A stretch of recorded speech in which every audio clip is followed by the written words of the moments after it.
আল্লাহ রাব্বুল আলামিন বলেছেন, যারা কালেমার প্রতি ঈমান এনেছে, যারা রাসূলুল্লাহকে ভালোবেসেছেন, যারা সত্যকে বুকে ধারণ করেছেন, যারা একমাত্র আল্লাহ রাসূলকেই জীবন দিয়ে ভালোবেসেছেন, যুগে যুগে এরকম দেখা গিয়েছেন, সাহাবায়ে কেরামের যুগে, রাসূলুল্লাহর যুগে দেখা গিয়েছেন, যারা কালেমার বিরুদ্ধে অবস্থান করে, যারা সত্যের বিরুদ্ধে অবস্থান করে, যারা সত্য প্রতিষ্ঠিত হওয়াকে অপছন্দ করে, যুগে যুগেই তারা যারা সত্য গ্রহণ করেছে তাদের উপরে নির্যাতন করেছে।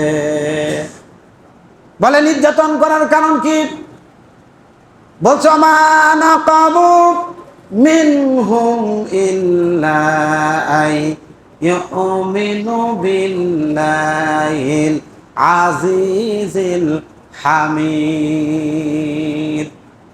একটাই শুধু কারণ, একটা মাত্র অপরাধ, একটাই, সেটা হলো তারা একমাত্র আল্লাহর উপর ঈমান এনেছে।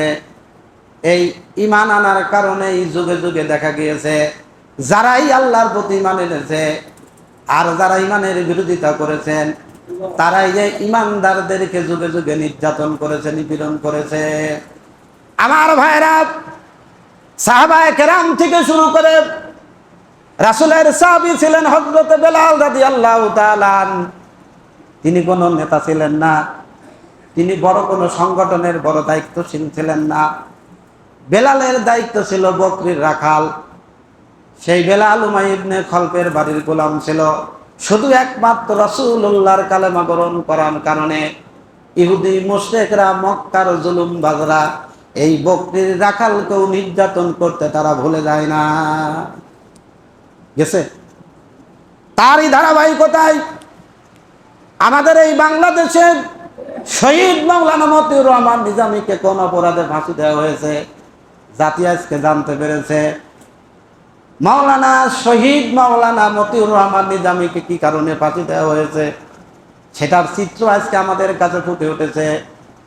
আল্লামা দেলোয়ার হোসেন সাঈদীকে কি কারণে